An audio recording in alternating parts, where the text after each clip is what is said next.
Hello friends, welcome back to my new vlog. ಎಲ್ರಿಗೂ ನಮಸ್ಕಾರ. Sagar FF ಚಾನಲ್ಗೆ ಸ್ವಾಗತ. ಇವತ್ತಿನ ಒಂದು ವಿಡಿಯೋದಲ್ಲಿ ನಾನು ಮೈಸೂರು ಬೇಳೆ ಜೊತೆಗೆ ನುಗ್ಗೆಕಾಯಿಯನ್ನ ಹಾಕಿ ಯಾವ ರೀತಿ ಸಾಂಬಾರ್ ಮಾಡೋದು ಅಂತ ಹೇಳ್ಕೊಡ್ತಾ ಇದ್ದೀನಿ. ತುಂಬಾ ಈಸಿಯಾಗಿ ಇದನ್ನ ಮಾಡ್ಕೋಬಹುದು. ಹಾಗಾದ್ರೆ ಬನ್ನಿ ಯಾವ ರೀತಿ ಮಾಡೋದು ಅಂತ ನೋಡೋಣ. ಇಲ್ಲಿ ನಾನು 2 ಕಪ್ ಅಷ್ಟು ಮೈಸೂರು ಬೇಳೆನ ತಗೊಂಡಿದ್ದೀನಿ.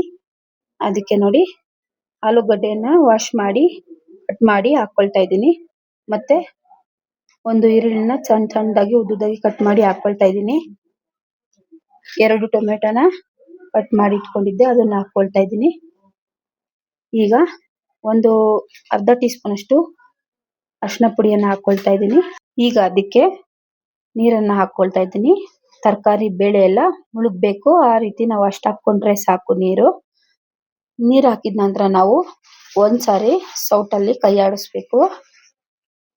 ಒಂದ್ಸಾರಿ ನೀಟಾಗಿ ಮಿಕ್ಸ್ ಮಾಡ್ಕೊಳ್ಳೋಣ. ಯಾಕಂದ್ರೆ ಕೆಳಗಡೆ ಬೇಳೆ ಎಲ್ಲ ಇರುತ್ತಲ್ಲ, ಕುಕ್ಕರ್ಗೆ ಅಂಟ್ಕೊಂಡಿರುತ್ತೆ. ಅದಕ್ಕೆ ಮಿಕ್ಸ್ ಮಾಡ್ಕೋಬೇಕು ಒಂದ್ಸರಿ. ಈಗ ನೋಡಿ ಸ್ಟವ್ ಮೇಲೆ ಇಟ್ಟಿದ್ದೀನಿ. ಮುಚ್ಚಳ ಮುಚ್ಚಿ 2 ವಿಜಿಲ್ ಕೂಗಿಸ್ಕೋಬೇಕು ಫ್ರೆಂಡ್ಸ್. 2 ವಿಜಿಲ್ ಆದ್ರೆ ಸಾಕು, ಜಾಸ್ತಿ ಕೂಗಿಸ್ಕೊಳ್ಳೋದೇನು ಬೇಡ. ಈಗ ಬನ್ನಿ ನುಗ್ಗೆಕಾಯಿಯನ್ನ ಸಪರೇಟ್ ಆಗಿ ಬೇಯಿಸ್ಕೊಳ್ಳೋಣ. ಸಪರೇಟ್ ಆಗಿ ಯಾಕಪ್ಪ ಅಂದ್ರೆ ಕುಕ್ಕರಲ್ಲಿ ಹಾಕೊಂಡ್ರೆ ಇದು ನುಣ್ಣಗಾಗ್ಬಿಡುತ್ತೆ, ಚೆನ್ನಾಗಿರೋದಿಲ್ಲ ತಿನ್ನೋದಕ್ಕೆ.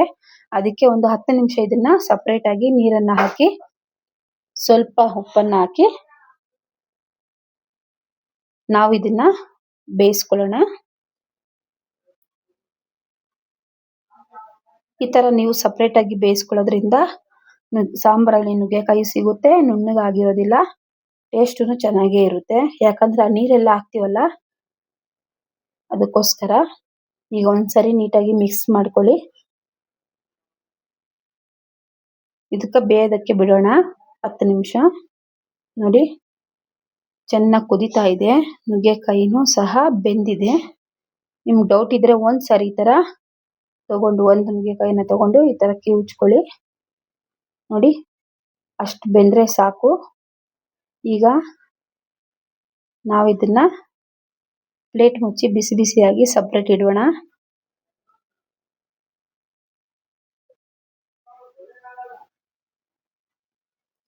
ನಾವು ಇದನ್ನ ತುಂಬಾನೇ ಈಸಿ ಫ್ರೆಂಡ್ಸ್ ಮಾಡ್ಕೊಳ್ಳೋದು, ತುಂಬಾ ಹೊತ್ತೇನು ಹಿಡಿಯೋದಿಲ್ಲ ಇದು.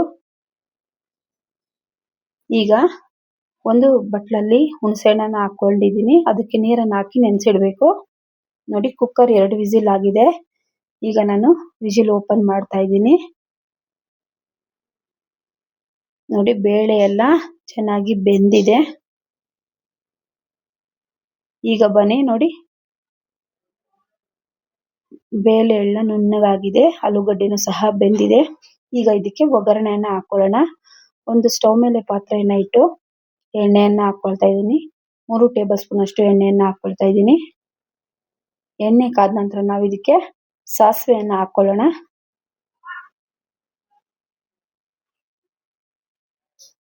ಸಾಸಿವೆ ಸಿಡಿದ ನಂತರ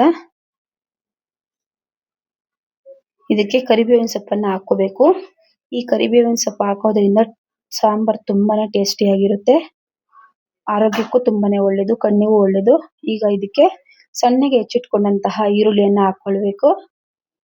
ಇದನ್ನ ನಾವು 2 ನಿಮಿಷ ಫ್ರೈ ಮಾಡ್ಕೋಬೇಕು ಫ್ರೆಂಡ್ಸ್. ಕಲರ್ ಚೇಂಜ್ ಆಗೋವರೆಗೂ ಇದನ್ನ ಫ್ರೈ ಮಾಡ್ಕೋಬೇಕು. ನೋಡಿ ಈರುಳ್ಳಿ ಕಲರ್ ಚೇಂಜ್ ಆಗಿದೆ. ಈಗ ನಾವು ಮೊದಲೇ ಬೇಯಿಸಿಟ್ಕೊಂಡಂತಹ ಸಾಂಬಾರನ್ನ ಇದರಲ್ಲಿ ಹಾಕೊಳ್ಳೋಣ.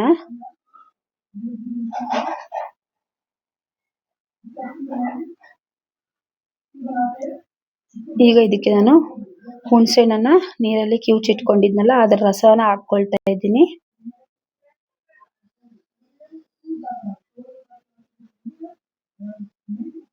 ಒಂದ್ಸರಿ ನೀಟಾಗಿ ಮಿಕ್ಸ್ ಮಾಡ್ಕೋಬೇಕು.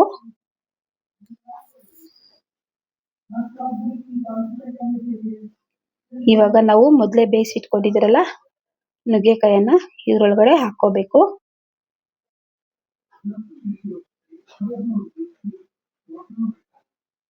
ನೀವು ಬರೀ ನುಗ್ಗೆಕಾಯಿ ಮಾತ್ರ ಸಪರೇಟ್ ಆಗಿ ಹಾಕೊಳ್ಳೋದೇನು ಬೇಡ, ನೀರ್ ಸಮೇತನೇ ಹಾಕೊಳ್ಳಿ.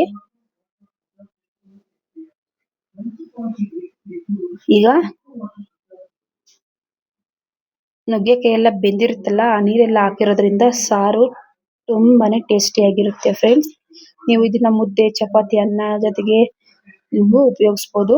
ನೋಡಿ ಈಗ ಇದಕ್ಕೆ 2.5 ಟೀ ಸ್ಪೂನ್ ಅಷ್ಟು ನಾನು ಸಾಂಬಾರ್ ಪುಡಿಯನ್ನ ಹಾಕೊಳ್ತಾ ಇದ್ದೀನಿ.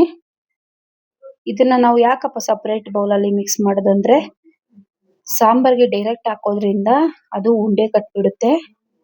ಅದಕ್ಕೆ ಈ ರೀತಿ ನಾವು ಒಂದು ಬಟ್ಟಲಲ್ಲಿ ಸಪರೇಟ್ ಆಗಿ ಈ ತರ ಕೈಯಲ್ಲಿ ನೀಟಾಗಿ ನುಣ್ಣಗೆ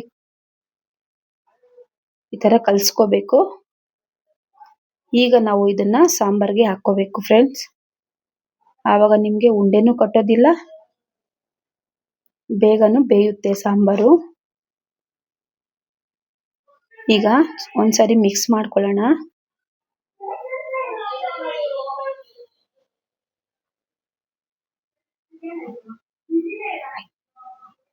ನೋಡಿ ಎಷ್ಟು ಚೆನ್ನಾಗಿದೆ ಅಂತ ನೀವು ನೋಡ್ಕೊಳ್ಳಿ. ಜಾಸ್ತಿ ಗಟ್ಟಿದ್ರೆ ಸ್ವಲ್ಪ ನೀರನ್ನ ಹಾಕೊಳ್ಳಿ, ಇಲ್ಲಾಂದ್ರೆ ಬೇಡ. ಈಗ ನಾನು ರುಚಿಗೆ ತಕ್ಕಷ್ಟು ಉಪ್ಪನ್ನ ಹಾಕೊಳ್ತಾ ಇದ್ದೀನಿ.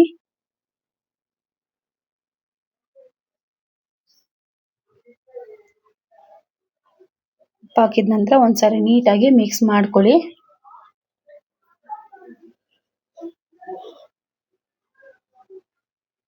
ಈಗ ಇದನ್ನ ಒಂದು 10 ನಿಮಿಷ ಬೇಯೋದಕ್ಕೆ ಬಿಡೋಣ ಫ್ರೆಂಡ್ಸ್.